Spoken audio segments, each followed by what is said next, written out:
नमस्कार मित्रांनो, ओम नमः शिवाय. मित्रांनो, कथेला सुरुवात करण्याआधी चॅनलवर नवीन असाल तर व्हिडिओला लाईक, चॅनलला सबस्क्राईब करा आणि तसेच बेल आयकॉनसुद्धा प्रेस करा. आणि व्हिडिओ जर का आवडला तर कॉमेंटमध्ये ओम नमः शिवाय लिहायला अजिबात विसरू नका. चला तर आजच्या कथेला आपण सुरुवात करणार आहोत. मी देवघरात पूजा करत असतानाच सुनबाईने माझ्यासमोर झाडू फेकला आणि म्हणाली, हा झाडू घे आणि लगेच कचरा काढ. मी तिला सांगितले, अगं माझे आज खूप हात दुखत आहेत, मी कचरा काढू शकणार नाही. हे ऐकताच तिने पूजा चालू आहे याचे सुद्धा भान न ठेवता तो झाडू उचलून माझ्या हातावर मारायला सुरुवात केली. तिने इतकं मारलं की माझ्या हाताचं हाड मोडलं आणि मी जोरजोरात रडायला लागले. रात्री मुलगा घरी आल्यावर घरात वेगळीच शांतता होती. मला माहिती होतं की सुनबाई आता त्याला नक्कीच भडकवणार. पण जसा तो त्याच्या खोलीत गेला तसा अचानक त्याच्या किंकाळ्या ऐकू यायला लागल्या. मी घाबरत खोलीत गेले आणि मी जे दृश्य पाहिलं त्याने मी अवाक राहिले. नवऱ्याच्या मृत्यूनंतर असं वाटलं की जणू माझ्या आत्म्याचा एक भागही मृत झाला आहे. माझा श्वास चालू होता पण मला जिवंत असण्याची जाणीवच उरली नव्हती. संपूर्ण घरात एक विचित्र शांतता पसरली होती, जी माझ्या मनस्थितीचं प्रतिबिंब होती. जेव्हा त्यांच्या शरीराला पांढऱ्या चादरीत गुंडाळून अंतिम संस्कारासाठी नेण्यात आलं तेव्हा असं वाटलं की माझे श्वासही थांबू लागले आहेत. मी शांतपणे सगळं पाहत होते. ना डोळ्यातून अश्रू ना तोंडातून शब्द. असं दुःख जे शब्दात सांगता येण्यासारखं नव्हतं. त्यानंतर सासरच्या लोकांनी सुरुवातीला मला धीर दिला. पहिले 2 दिवस सर्वजण माझ्याजवळ बसले, पण तिसऱ्या दिवसापासून त्यांच्या नजरेत पुन्हा तीच जुनी परकेपणाची छटा मला दिसू लागली. तेव्हा असं वाटत होतं की आता मी त्यांच्या दृष्टीने एक उपकार, एक ओझा आहे. नवऱ्याच्या मृत्यूच्या 3ऱ्या आठवड्यातच माझ्या नंदेने सरळ शब्दात मला सांगितलं की आता इथे तुझा काही अधिकार राहिलेला नाही. नवऱ्याचे भाऊ तर अजूनच कठोर झाले होते. आम्ही काय तुझे अश्रूच बघत बसायचे का? आम्हाला ना विश्रांती आहे ना आमच्या मुलांना, ती मुद्दाम सांगत होती. खरं तर नवऱ्याच्या मृत्यूनंतर मी त्या घरात एक भारच झाले होते आणि एक दिवस दारात माझ्या सामानाचे गाठोडे ठेवण्यात आले. मी रस्त्यावर उभी होते, हातात एक छोटी बॅग आणि मनात हजारो प्रश्न. पण का कोण जाणे, डोळ्यातून अश्रू येत नव्हते. कदाचित दुःखही आता मर्यादा ओलांडून गेलं होतं. भावाला फोन केला आणि तिकडे येते असं सांगितलं. मग मला आशा लागून राहिली की आता कदाचित थोडा दिलासा मिळेल. मी भावाच्या घरी आले, जिथे एक आश्रय मिळाल्यासारखं वाटलं. वहिनीने गरम जेवण दिलं, मुलांनी हसून गप्पा केल्या आणि मी मनोमन देवाचे आभार मानले. पण हे सुख फक्त थोड्याच वेळासाठीचं होतं. जसजसे दिवस गेले वहिनीच्या चेहऱ्यावर पुन्हा तीच जुनी द्वेषाची छटा पसरली. अगदी छोट्या छोट्या गोष्टींवर चेहरा वाकडं करणं, आवाज चढवणं. आता माझ्या मनात पुन्हा तोच जुना भयानक भीतीचा भाव निर्माण होऊ लागला. कदाचित हे छप्परही माझ्या डोक्यावरून निघून जाईल. आणि मग तो दिवस आला जो माझ्यासाठी एखाद्या वादळासारखा होता. एका संध्याकाळी वहिनीने आपल्या नवऱ्याला म्हणजेच माझ्या भावाला बोलवलं आणि माझ्यावर आरोप केला की मी घरात राहून त्यांच्या मुलांवर आणि त्यांच्यावर वाईट परिणाम करत आहे. तिने सांगितलं की मी त्यांच्या स्वातंत्र्यात अडथळा ठरत आहे. तेव्हा भावाने माझे काहीही ऐकून न घेता केवळ वहिनीच्या शब्दांवर विश्वास ठेवत तो रागाने म्हणाला, तू आता इथे राहू शकत नाहीस. उद्या सकाळपर्यंत हे घर सोड. मी त्याला खूप वेळ समजावले, माझी बाजू स्पष्ट केली, पण त्याचा काहीच उपयोग झाला नाही. त्या रात्री मी विचार करत होते का मी खरंच इतकी वाईट आहे की प्रत्येक दार माझ्यासाठी बंद झाले आहे. त्यावेळी माझ्या कुशीत रजत झोपलेला होता, जो माझा एकमेव आधार, माझ्या नवऱ्याची शेवटची आठवण होता. तेव्हा मनात आलं की स्वतःला संपवून टाकावं, पण रजतकडे बघून तो विचारही मनातून काढून टाकला. मला वाटलं जर मीच गेली तर माझ्या ह्या निरागस मुलाचं काय होईल. हेच एक मूल आहे जे मला पुन्हा जगायला बळ देईल. मी अश्रू पुसले आणि एका नव्या आयुष्याच्या शोधात निघाले.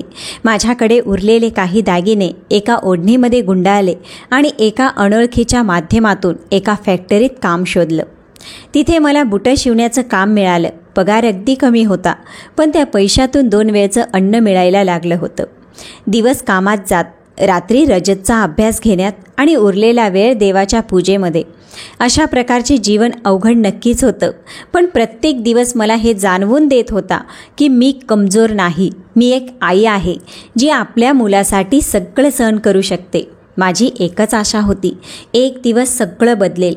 कदाचित तो दिवस उशिरा येईल, पण मी थकणार नाही. सकाळची वेळ होती. फॅक्टरीत मशिनांचा आवाज घुमत होता. कपडे घामाने पूर्ण भिजले होते, पण माझ्या हातांची बोटं शिवण्यात इतकी गुंग झाली होती की मी स्वतःचं आणि माझ्या मुलाचं भवितव्य शिवत होते. कारण तेव्हा माझ्या मनात एकच निर्धार होता, रजतला एक चांगलं आयुष्य द्यायचं. मला हवं होतं की त्याने ही गरिबी थकवा आणि काळ्या भूतकाळाच्या सावटातून बाहेर पडून एक सुंदर आयुष्य जगावं. त्यामुळे मी माझ्या मेहनतीचा प्रत्येक थेंब याच स्वप्नांसाठी वाहिला होता.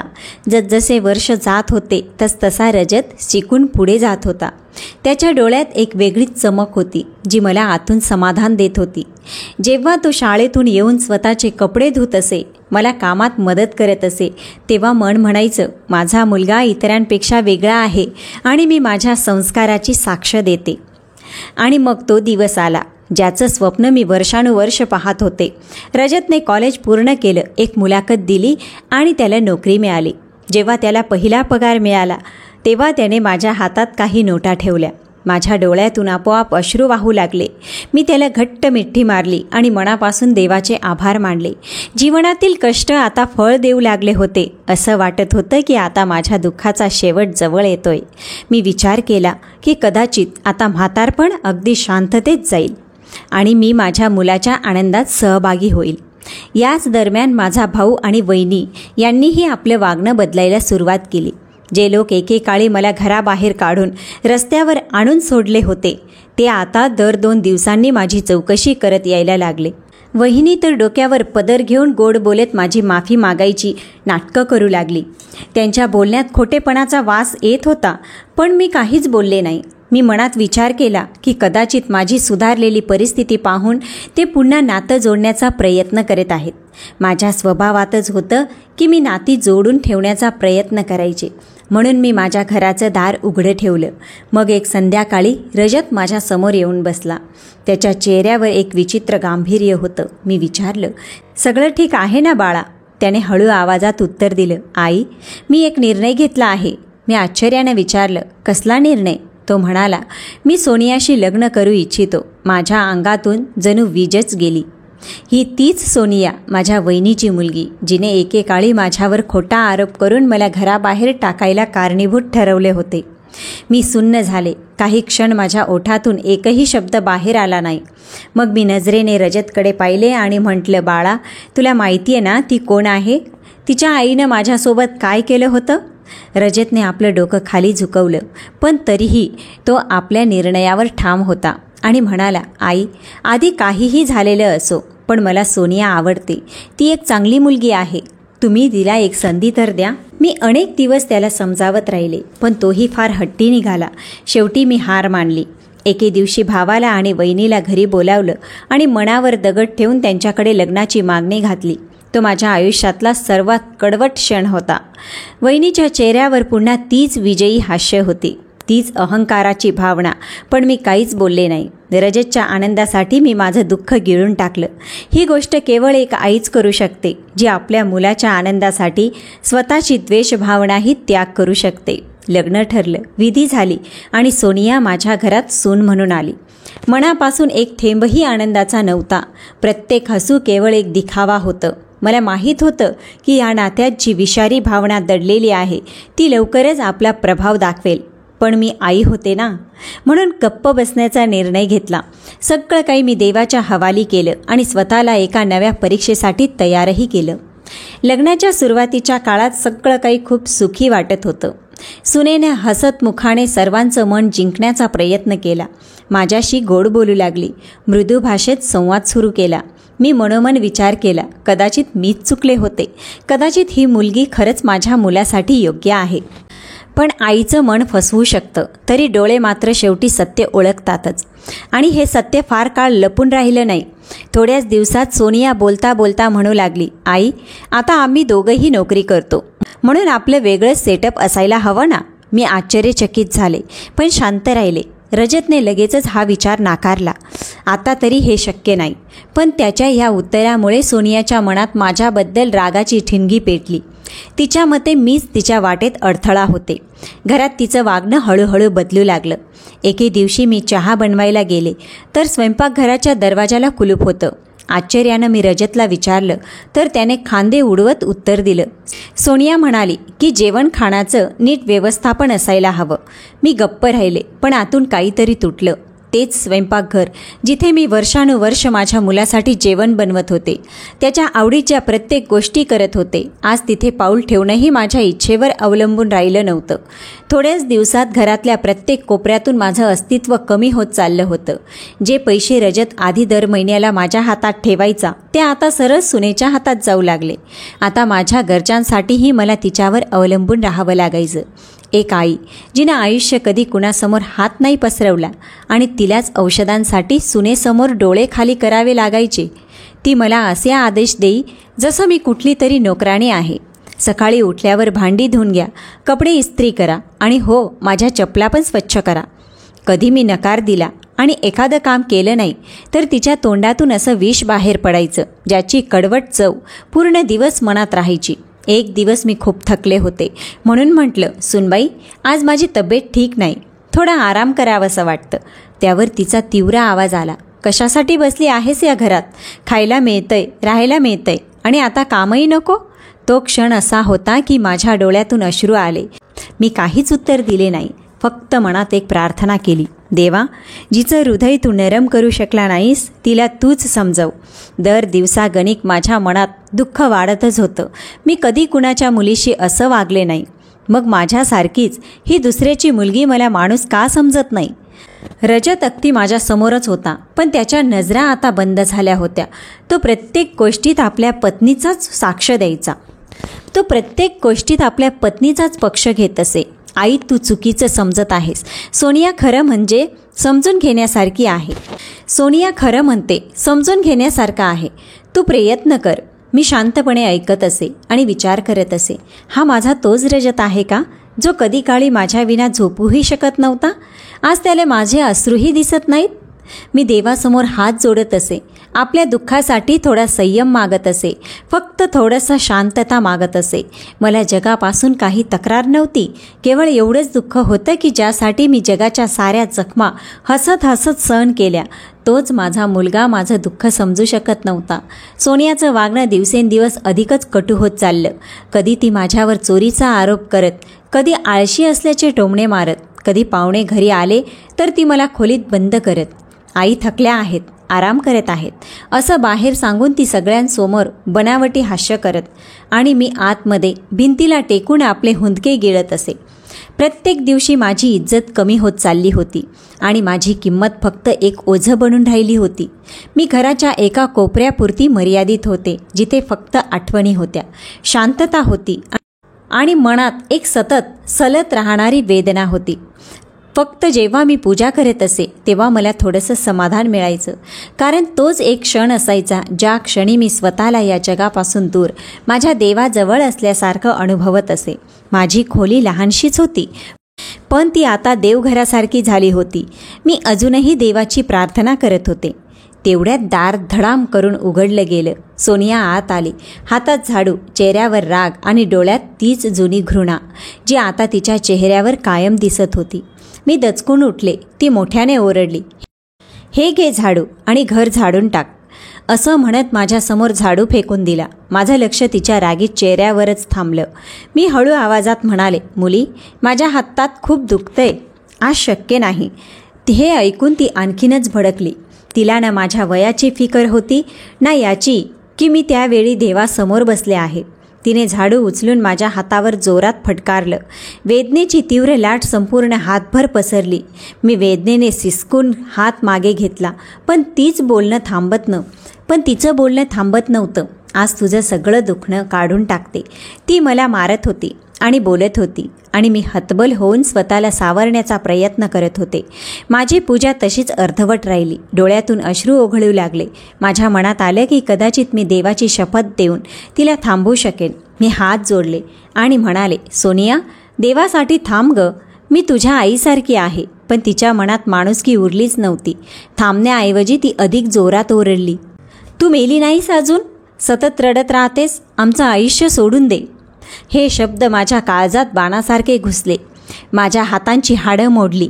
वेदना असह्य होत गेल्या. मी जमिनीवर बसले. खोलीतला दिवा अजूनही तेवत होता. मी देवाकडे पुन्हा एकदा पाहिलं आणि म्हणाले, मी सुद्धा तुझं मुलंच आहे रे. आता तूच न्याय दे. खूप वेळ मी देवासमोर मान झुकून बसून होते. डोळ्यातून अश्रू वाहत होते. माझ्या हाताच्या दुखण्यातून आता छातीत वेदना जाणवू लागल्या होत्या. श्वास चालू होते, पण प्रत्येक श्वास वेदनांनी भरलेला होता. जेव्हा कशीबशी उठले तेव्हा सगळ्या शरीरात थकवा आणि अशक्तपणा होता. ती निघून गेली. दार बंद होतं. माझं मन म्हणत होतं की आता रजतला सगळं सांगावं, पण मला माहीत होतं की तो माझ्यावर विश्वास ठेवणार नाही. पूर्वी एकदा मी जेव्हा इतकंच म्हटलं होतं की सोनियाचं वागणं ठीक नाही, तेव्हा त्याने मलाच समजावलं, आई तू थोडं जास्त विचार करतेस. सोनिया मनाने वाईट नाही. मला माहीत होतं ह्यावेळीही तो तेच म्हणेल. म्हणून मी गप्प राहिले. मी ना खाण्यासाठी जेवण मागवले ना पाणी. फक्त माझ्या मोडलेल्या हाताला कापडाने बांधले आणि अंथरुणावर पडून राहिले. संपूर्ण रात्र ती सगळी वाक्य माझ्या कानात घुमत राहिली. तू मेली नाहीस का अजून? हे टोमणे मी कधीही विसरू शकत नाही. एक सून जेव्हा आपल्या सासूला मरून जा असं म्हणते, तेव्हा ते फक्त शरीरालाच नाही तर आत्म्यालाही जखमी करतं. सकाळी डोळे उघडले तेव्हा खोली तशीच शांततेत बुडालेली होती. मी पुन्हा एकदा अंतःकरणापासून देवाला आठवलं, देवा, जर मी कधी कोणाचं वाईट केलं असेल तर मला माफ कर, पण जर मी निर्दोष असेल तर माझ्यासोबत न्याय नक्की कर. माझ्यात एक वेगळाच बदल होत होता. यातनेनंतर मन अधिक बळकट होत होतं. मी समजून चुकले होते की आता कुठल्याही माणसाकडून अपेक्षा ठेवायची नाही, कारण फक्त देवच पुरेसा आहे. आणि मी मग एक निर्णय घेतला, जोपर्यंत श्वास आहे तोपर्यंत सहनशीलता ठेवीन, पण माझ्या देवाची तक्रार कधी करणार नाही. कारण जो देव अंतःकरण ओळखतो ना, तो एक दिवस माझा हक्क नक्की मला देईन. माझ्या हाताच्या हाडात थंड झणझण होती. झूज दिवसेंदिवस वाढत होती. मी शांत होते, कारण मला माहिती होतं इथे कोणी माझा त्रास बघणारे नाही, ना मला समजून घेणारे आहे. इथे फक्त तेच खरं ठरणार जे इतरांना दाखवलं जाईल. संध्याकाळी रजत ऑफिसमधून आला, दमलेला, पण चेहऱ्यावर तीच थंड प्रतिक्रिया. मी हिम्मत करून त्याच्या समोर बसले. हळूच माझा हात दाखवला. बाळा, पहा रे जरा, खूप सूज आलीये, कदाचित हाड मोडलं असेल. त्याने एक कटाक्ष टाकला आणि काळजी करण्याऐवजी त्याच्या डोळ्यात राग उसळला. आई, हे काय नवीन ड्रामा? तू नेहमी काही ना काही तक्रारी करत असतेस, कधी आराम करत नाही. सोनिया म्हणाली होती की तू स्वतःच झाडू पाडला आणि आता तिच्यावर आरोप करत आहेस. हे ऐकताच माझ्या डोळ्यासमोर काळोख पसरला. हा तोच मुलगा होता का जो माझ्या हलक्याशा हुंदक्यावर धावून यायचा आणि आज तोच माझ्या मोडलेल्या हाताला ड्रामा म्हणतोय? माझं हृदय तुटून गेलं, गळा कोंडला. मी फक्त एवढेच बोलू शकले, तुला माझ्यावर विश्वास नाही रे बाळा. रजतने चेहरा वळवला. मी शांतपणे खोलीत परत आले. रात्रीचा शेवटचा प्रहर होता. शांतता जणू दगड झाली होती. मी डोळे मिटले होते, पण मन जागं होतं. मी देवाशी बोलत होते. माझं दुःख, माझं सुख, सर्व काही सांगत होते. इतक्यात अचानक एका भयानक किंकाळीने खोलीतली शांतता भंग केली. मी अगदी चकित होऊन उठले. आवाज स्वयंपाकघराकडून येत होता. ही कुण्या परक्याची नाही, माझ्या सुनेची हाक होती. ही माझ्या सुनेची किंकाळी होती. माझ्या थरथरत्या पायांनी वाट पकडली. मी दरवाजाच्या उंबरठ्यावर पोचले आणि फक्त एवढंच ऐकू आलं, आई, सोनियाला विंचू चावला आहे. माझं हृदय जोरात धडधडू लागलं. सोनिया जमिनीवर पडलेली होती. हात घट्ट पकडून रडत होती. डोळ्यात भीती होती. रजतने तिला लगेचच गाडीत घातलं आणि हॉस्पिटलकडे निघून गेला. मी दरवाजात उभी राहून फक्त त्यांच्या गाडीला दूर जाताना पाहत राहिले. मन अस्वस्थतेने भरून गेलं. हा तोच हात होता ज्याने काल मला मारलं होतं, आणि हे तेच क्षण होते जे सर्व काही बदलून टाकणार होते. रात्रीचा उरलेला भाग मी खोलीच्या अंधारात काढला. झोप डोळ्यांपासून दूर होती. कधी काळजी वाटत होती, कधी दया. पण एक गोष्ट स्पष्ट होती, माझ्या देवाने माझं ऐकलं. कदाचित हीच न्यायाची सुरुवात होती. सकाळच्या सुमारास रजत परत आला. त्याच्या चेहऱ्यावर थकवा आणि चिंता स्पष्ट दिसत होती. पण डॉक्टरांनी कसंबसं सावरलं. ती आता बरी आहे. मी फक्त मान हलवली, काहीच बोलले नाही. दुपारी सोनियाला घरी आणण्यात आलं. ती पूर्णपणे शांत होती. डोळे खाली, हात थरथरत होते. ती थेट आपल्या खोलीत निघून गेली. काही क्षणच झाले असतील की पुन्हा एक किंकाळी ऐकू आली. यावेळी आणखी भीतीदायक. मी पटकन दरवाजाकडे धावले. रजतही पळत आला. सोनिया आपल्या पलंगाच्या शिरपाटीला उभी होती. चेहरा पांढरट पडलेला, अंग थरथरत होतं. ती ओरडत होती, इथे विंचू आहे, खूप सारे विंचू, ते मला चावणार. रजतने ताबडतोब पलंगाची चादर झटकली. खोणीचा कानाकोपरा पाहिला, पण तिथे काहीच नव्हतं. सोनिया, इथे काहीच नाही, तुला फक्त भास होतोय. रजत समजावण्याचा प्रयत्न करत होता, पण सोनियाच्या त्या भासाने थांबायचं नावच घेतलं नाही. ती भिंतीला टेकून थापा टाकत बसली आणि पुन्हा पुन्हा म्हणत होती, ते इथे होते, खूप मोठे विंचू. तेवढ्यात ती अचानक खोलीतून बाहेर आली आणि स्वयंपाकघराकडे धावली. जसेच तिने किचनचं दार उघडलं, तिने पुन्हा किंकाळी मारली, इथेही विंचू आहेत. यावेळी रजतचा संयम सुटला. तो चिडून म्हणाला, सोनिया, भानावर ये, इथे काहीच नाही. पण सोनिया सतत मागे सरकत होती. शेवटी किचनच्या दारापासून ती भिंतीशी जाऊन जमिनीवर बसली आणि दोन्ही हातांनी आपला चेहरा झाकून घेतला. मी दरवाजा मागे उभी राहून सगळी परिस्थिती बघत होते, ऐकत होते. माझ्या डोळ्यात अश्रू तर आले, पण ते आनंदाचे नव्हते. ते एका विचित्र शोक आणि विस्मयाने भरलेले होते. म्हणूनच माणूस खरंच इतका बिनधास्त होऊ शकतो का, की जोपर्यंत त्याच्यासोबत काही घडत नाही तोपर्यंत दुसऱ्याचं दुःख समजत नाही. सोनियाचा तो भीतीचा भास आता तिच्या शुद्धीवर ताबा मिळवत होता. ती खोलीत येत नव्हती. स्वयंपाकघराकडे बघताच तिच्या डोक्यावर परिणाम व्हायचा. प्रत्येक वस्तूमध्ये तिला विंचू दिसायचे. रजतने डॉक्टरांशी संपर्क केला आणि औषधं आणली, पण तिची भीती काही कमी होत नव्हती. रात्री पुन्हा पुन्हा किंकाळ्या ऐकू यायच्या, वाचवा, तो माझ्या पलंगावर आहे. रजत प्रत्येक वेळी खोलीत जाऊन सगळ्या वस्तू तपासायचा, पण तिथे काहीच नसायचं. ती आता मला एका मोलकरणीपेक्षाही कमी समजू लागली होती. आता ती स्वतःच्या डोळ्यांनी अनेक सत्य पाहत होती, ज्यांना ती आधी खोटं समजायची. माझ्या देवाचा न्याय हळूहळू उघड होऊ लागला. सोनिया एक स्वप्नाच्या सावलीत जगत होती.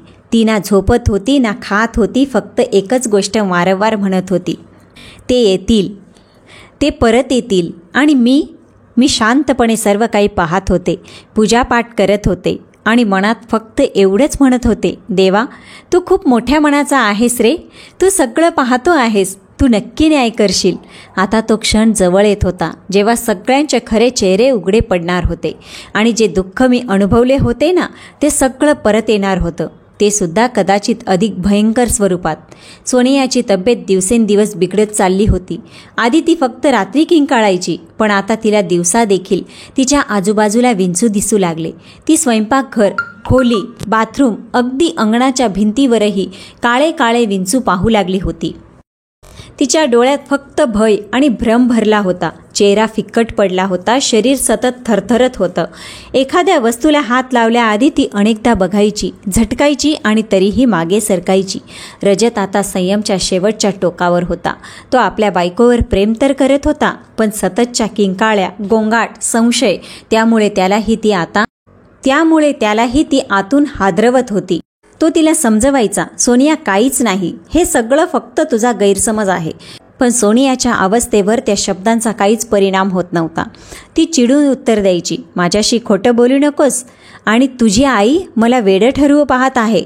एक दिवस तर मर्यादाच पार झाली. सोनिया खोलीत शिरताच माझ्यावर ओरडू लागली, तूच केलं आहेस सगळं. तू काहीतरी काळा जादू केला आहेस माझ्यावर. तूच माझ्या मागे काहीतरी लावलं आहेस. एवढंच नाही तर तिने पायातून चप्पल काढून माझ्यावर फेकली, पण मी फक्त मान खाली घातली आणि शांत राहिले. रजतने रागाने तिला थांबवण्याचा प्रयत्न केला, तेव्हा ती त्यांच्यावरही ओरडली, तू या म्हातारीचीच बाजू का घेतोस? तुला तुझी बायको नाही, फक्त आईच दिसते का? रजतचा चेहरा लाल झाला, आवाज उंचावला, बस कर सोनिया, आता पुरे झालं. त्यावेळी सोनियाने तिची बॅग घेतली, कपडे भरले आणि म्हणाली, मी माझ्या माहेरी चालली आहे. तुला माझी चिंता नाही ना, तर मला तुझीही गरज नाही. मी दरवाजाच्या मागे उभी होते. मनात एक विचित्र शांती आणि वेदनेचा मिलाफ होता. ती गेल्यानंतर मी रजतकडे आले आणि म्हणाले, बाळा, ती तुझी बायको आहे, तू तिला परत आण. त्याने माझ्याकडे पाहिलं. त्याच्या डोळ्यात थकवा होता, जणू अनेक वर्षाचं ओझं त्याच्या खांद्यावर असावं. मग तो हळू आवाजात म्हणाला, नाही आई, आता मी नाही जाऊ शकत. आज तिने तुमच्यासाठी जी भाषा वापरली ती मी कधीच विसरू शकत नाही. आज पहिल्यांदाच रजत माझ्या डोळ्यात डोळे घालून बोलत होता. तेव्हा मला जाणवलं की तो आता खऱ्या अर्थानं जागा झाला आहे. जणू काही त्याने आता सत्य पाहिलं आहे. दुसरीकडे सोनियाचे आईवडील अगदी चकित झाले होते. त्यांना समजत नव्हतं की अचानक त्यांच्या मुलीला हे काय झालं. ती घरी पोचल्यावर काही तासातच तिने आरडाओरडा करायला सुरुवात केली. दरवाजाच्या खाली विंचू आहेत, कपाटामागेही आहेत, मला इकडून तिकडून चावायला येत आहेत. आईवडिलांनी वाकून पाहिलं, सर्व काही शोधलं, काहीच दिसत नव्हतं. सोनिया जमिनीवर बसली, आपले केस ओढू लागली आणि रडत राहिली. हे सगळं त्या बाईमुळे आहे. ती माझ्या मागे कोणती तरी सावली लावून गेली आहे. कधी सोनिया रात्री झोपेतून धडपडत उठायची, तर कधी दिवसा भिंतीवर हात मारायची. प्रत्येक तासाला एक नवीन भ्रम, एक नवीन भीती. मग तिच्या आईवडिलांनी तिला डॉक्टरांकडे नेलं. मग तिची तपासणी झाली, औषधे देण्यात आली, त्यात झोपेच्या गोळ्याही होत्या, पण काही फरक पडला नाही. घरचे आता थकत चालले होते. शेजारीही हळूच कुजबुजू लागले, हीच ती मुलगी आहे ना जिने आपल्या सासूला मारलं होतं, म्हणून आता हिला देवाचा मार बसत आहे. रजत काही दिवस तिच्या आईवडिलांशी फोनवर बोलत राहिला, पण आता तेही शांत होते. ना मुलीला समजवू शकत होते, ना तिच्या नवऱ्याला काही सांगू शकत होते. ते स्वतःच गोंधळले होते. त्याची मुलगी घरातून पायही बाहेर टाकत नव्हती आणि घरातलं सगळं अस्ताव्यस्त करत होती. सोनियाचं अस्तित्व आता एक सावलीसारखं झालं होतं, अस्वस्थ, खचलेलं, अनियंत्रित. आणि मी देवाला सांगत होते, आता न्याय झाला आहे, आता तिला माफ कर, आता तिला विश्रांती दे देवा. पण ज्या मनाने सत्य नाकारलं त्यांना शांती उशिरा मिळते किंवा कधीच मिळत नाही. सोनियाची अवस्था आता पूर्णतः बिघडली होती. तिला ना दिवसा चैन ना रात्री झोप होती. रात्रीच्या शांततेतही तिच्या किंकाळ्या घुमत, मला विंचू चावत आहे, मला वाचवा. ती आपले हातपाय, चेहरा ओरबडायची. डोळे स्वप्नांनी भरलेले, केस विस्कटलेले, ओठांवर जुन्या आठवणींची कुजबूज. ती मुलगी जिला काही महिन्यांपूर्वी आपल्या गर्वाने बोलायची सवय होती, पण आज ती स्वतःच्या शुद्धीतही नव्हती. तिचे आईवडील आता सर्व बाजूंनी थकून गेले. त्यांनी एखाद्या बाबाकडे जाऊन झाडाझडती करून पाहिली, डॉक्टरांकडेही नेले, औषधे बदलली, मोठमोठ्या वैद्यांनाही बोलावलं. ती कधी कधी एकदम शांत व्हायची, भिंतीकडे बघत राहायची आणि अचानक जोरात किंकाळायची, तो आला, त्याने मला पाहिलं आहे, तो मला घेऊन जाईल. एक दिवस तिच्या आईचाही संयम तुटला. ती स्वतःच जोरजोरात रडू लागली आणि म्हणाली, आमच्याकडून हे आता पाहावत नाही, कोणीतरी काहीतरी करा. काहीतरी घडण्याच्या आधी ती आमचाच जीव घेईन. शेजारच्यांची कुजबूज, नातेवाईकांच्या कटाक्षांनी आणि स्वतःच्या मुलीच्या किंकाळ्यांनी सोनियाचे आईवडील पूर्णपणे कोसळले होते. तेव्हा एका नातेवाईकाने त्यांना सल्ला दिला, एखाद्या चांगल्या मानसोपचार तज्ज्ञाच्या रुग्णालयात घेऊन जा, कदाचित तिथे काही इलाज होईल. सुरुवातीला त्यांनी नकार दिला, पण सोनियाची अवस्था पाहून तेही हतबल झाले. मनावर दगड ठेवून त्यांनी तिला एका सरकारी मानसोपचार हॉस्पिटलमध्ये भरती केली.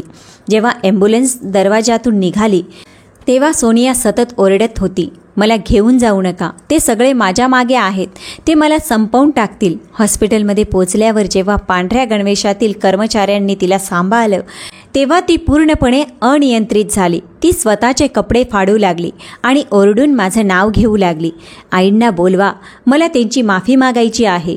तेव्हा तिच्या आईवडिलांनी माझ्या मुलाला म्हणजेच रजतला फोन केला आणि म्हणाले, बाळा, तुझे फार उपकार होतील, तू तुझ्या आईला सांग की त्यांनी एकदा येऊन आमच्या मुलीला माफ करावं. रजतने फोन ठेवला आणि शांतपणे खोलीत बसून राहिला. चेहरा हातात लपलेला तो गप्प होता. मी त्याच्या जवळ जाऊन विचारलं, काय झालं बाळा? तो हळू आवाजात म्हणाला, आई, सोनिया तुझं नाव घेत आहे. ती म्हणते की तिला तुझी माफी मागायची आहे. ती वारंवार म्हणते की माफी मागितली नाही तर मी मरेन. माझ्या मनात एक वादळ उठलं. ती तीच मुलगी ना जिने मला पूजा करताना झाडूने मारलं होतं, जी माझ्या हाताचं हाड मोडून म्हणाली होती, तू मरत का नाहीस?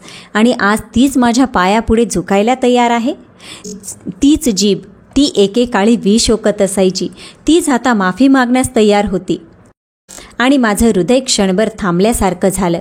मी डोळे मिटले आणि देवाला म्हणाले, हे देवा, आता निर्णय झाला आहे. मी फक्त फक्त तुझी भक्त आहे. माझं मौन रजतला समजलं, म्हणून त्याने हळूच विचारलं, आई जर तुला वाटत असेल तर मी तुला हॉस्पिटलमध्ये घेऊन जाईन.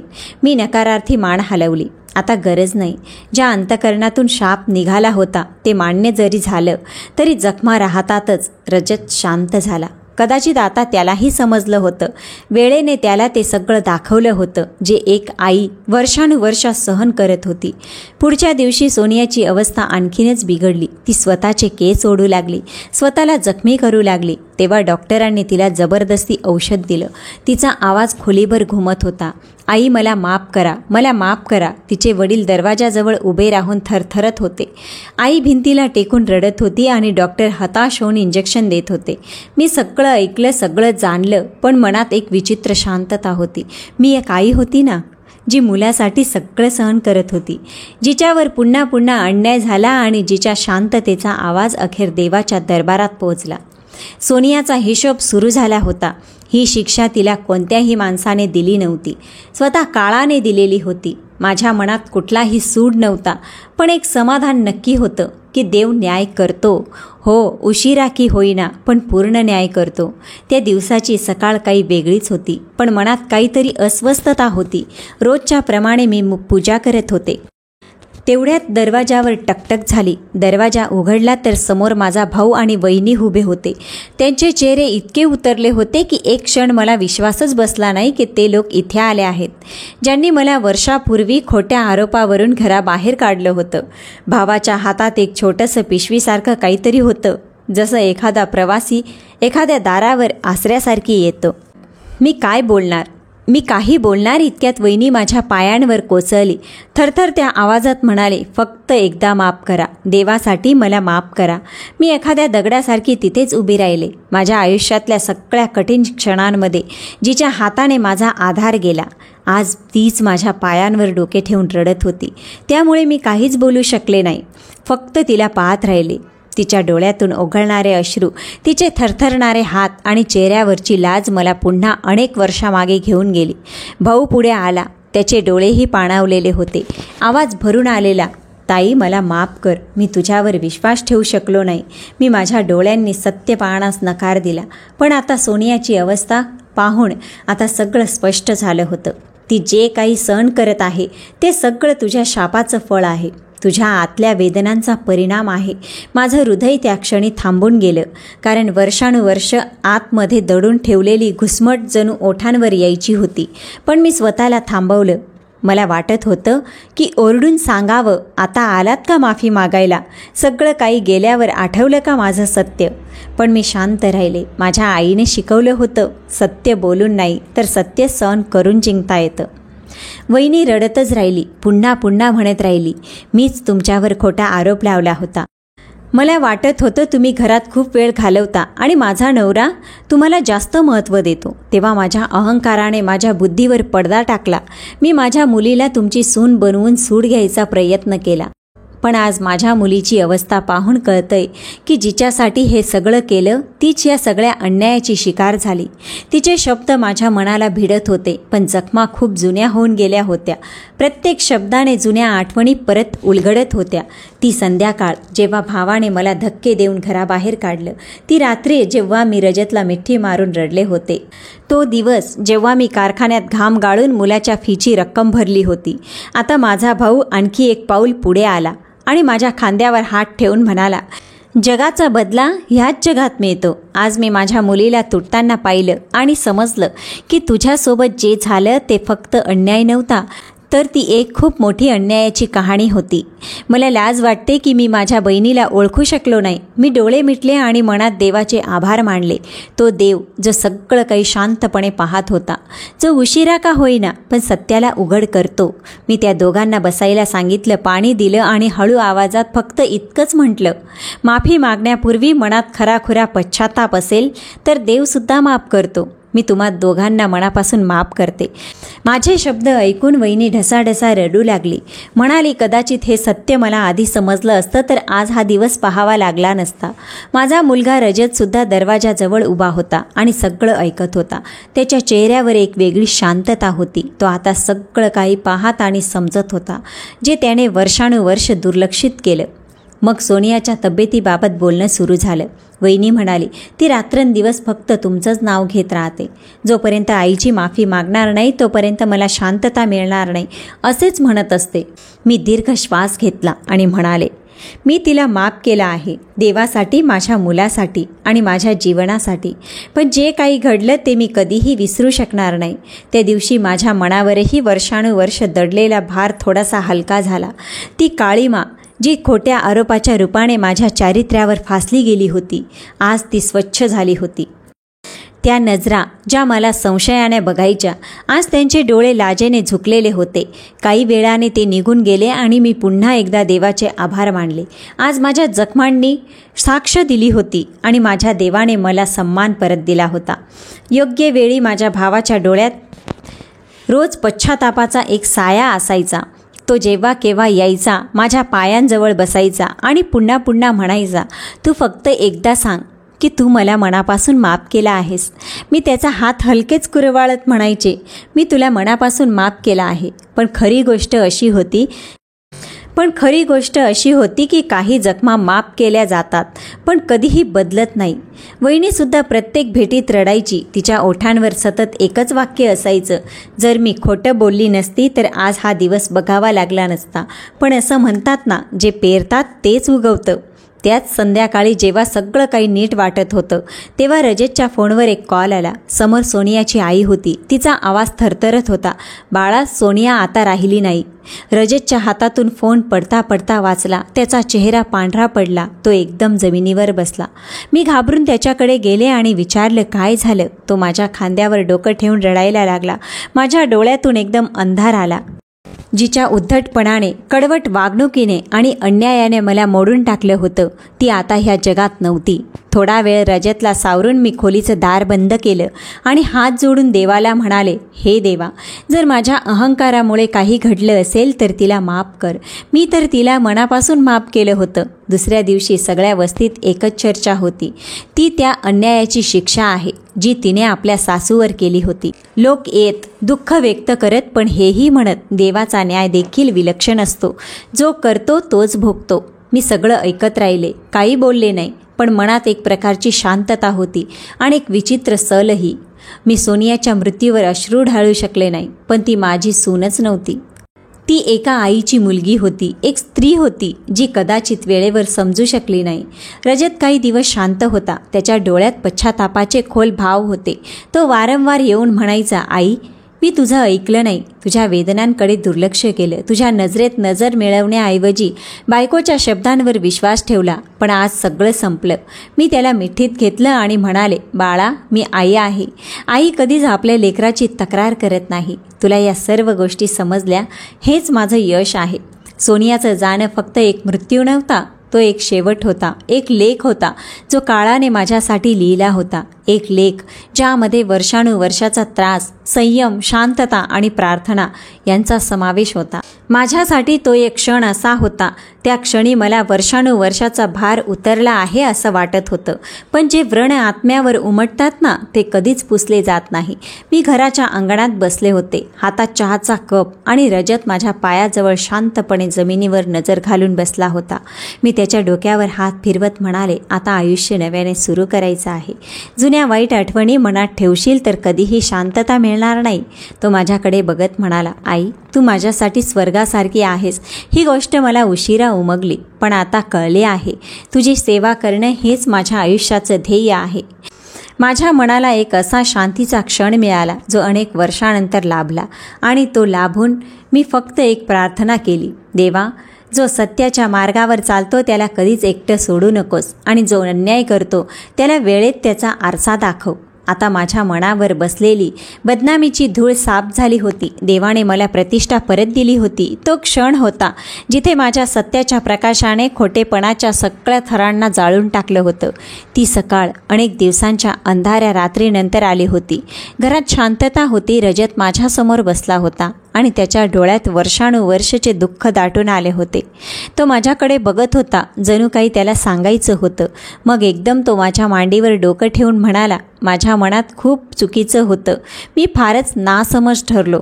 मी तुझं दुःख कधीच जाणलं नाही. तुझ्या प्रत्येक तक्रारीकडे दुर्लक्ष केलं. मी स्वतःच्या डोळ्यांनी सत्य पाहिलं, पण उशिरा. माझे हात त्याच्या डोक्यावर फिरत होते, जसं की वर्षानुवर्षाचं दुःख पुसून टाकते आहे. मी त्याला मिठी मारली आणि म्हणाले, बाळा, आईची मांडी नेहमीसाठी उघडीच असते. उशिरा आलास, पण रिकाम्या हातांनी जाणार नाहीस. रजत लहान मुलासारखा माझ्या मांडीवर डोकं ठेवून रडत होता. मी देवाचे आभार मानत होते की माझ्या मुलाने वेळेत सत्य समजून घेतलं. सोनियाच्या जाण्यानंतर तो मोडून पडला होता, पण तेच मोडणं त्याच्या आतल्या प्रकाशाला जागं करून गेलं. काही महिन्यानंतर रजतच्या चेहऱ्यावर पुन्हा आयुष्याची चमक दिसू लागली. मला माहीत होतं की तो पुन्हा आयुष्य नव्याने सुरू करू पाहतो, पण कोणत्याही अपराधाच्या ओझ्याशिवाय, एका नव्या आशेसह. म्हणून मीच त्याच्या दुसऱ्या लग्नाचा निर्णय घेतला. मी रजतला म्हणाले, बाळा, जर माणसाला दुसरी संधी मिळाली तर त्यात पहिल्या वेळेचं शिकलं गेलं पाहिजे.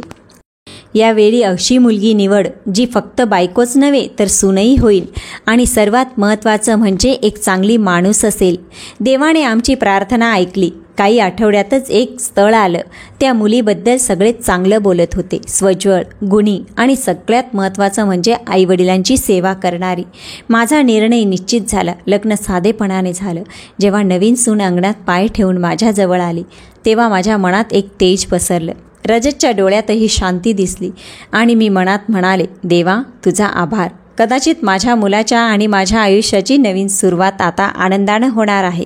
नवीन सुनेचं नाव मीनाक्षी होतं. ती सकाळी उठल्यानंतर सर्वात आधी माझ्या खोलीत यायची, माझी विचारपूस करायची, माझ्यासाठी चहा बनवायची आणि दिवसाची सुरुवात माझ्या पायाला स्पर्श करून करायची. तिच्या प्रत्येक बोलण्यात शिस्त होती, सन्मान होता. घरात ती प्रसन्नता पुन्हा परत आली होती, जी कित्येक वर्षापूर्वी निघून गेली. जेवणाच्या टेबलावर आता हसण्याचा आवाज ऐकू येऊ लागला होता. स्वयंपाकघरातून छानसा सुवास येत होता आणि रजत आता मला त्याच्या आयुष्याचा एक अनिवार्य भाग मानू लागला. तो संध्याकाळी ऑफिसहून यायचा तेव्हा माझ्या खोलीत बसून माझी विचारपूस करायचा आणि म्हणायचा, आई, आज जी शांती आहे ती आधी कधीच नव्हती. आयुष्य जणू आपली खरी ओळख परत मिळवत होतं. पण काही रात्री अशाही यायच्या जिथे शांतता मनाला शांत राहू द्यायच्या नाही. त्यामुळे जेव्हा सगळे झोपलेले असायचे तेव्हा मी एकटी बसून भूतकाळाच्या सावल्यांकडे पाहायची.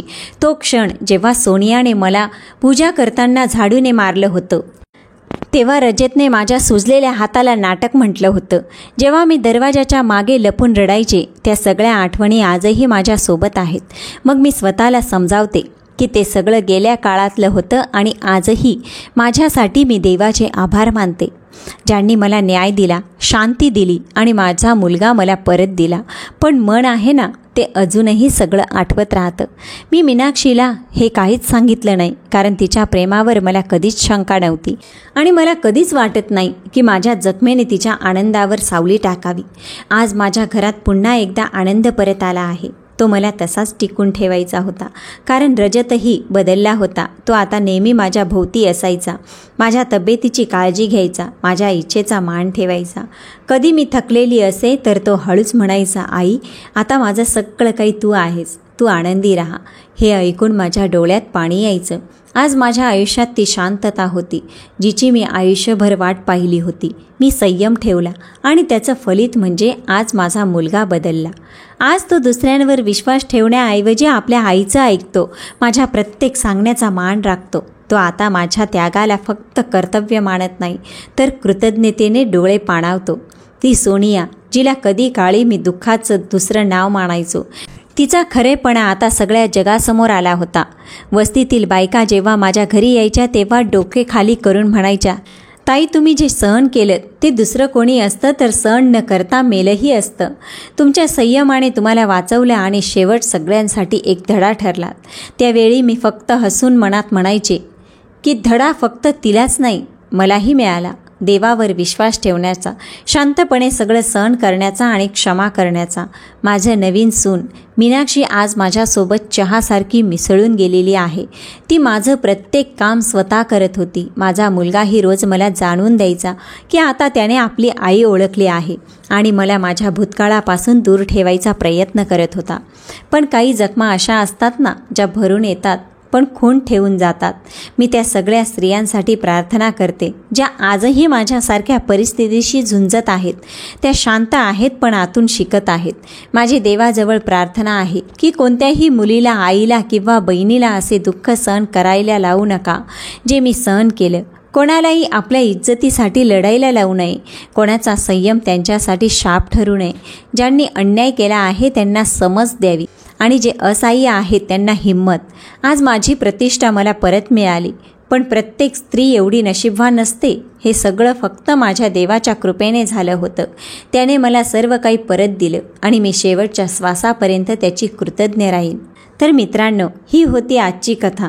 कथा कशी वाटली कॉमेंटमध्ये तुमचे मत नक्की मांडा आणि त्याचबरोबर ओम नमः शिवाय लिहायला अजिबात विसरू नका.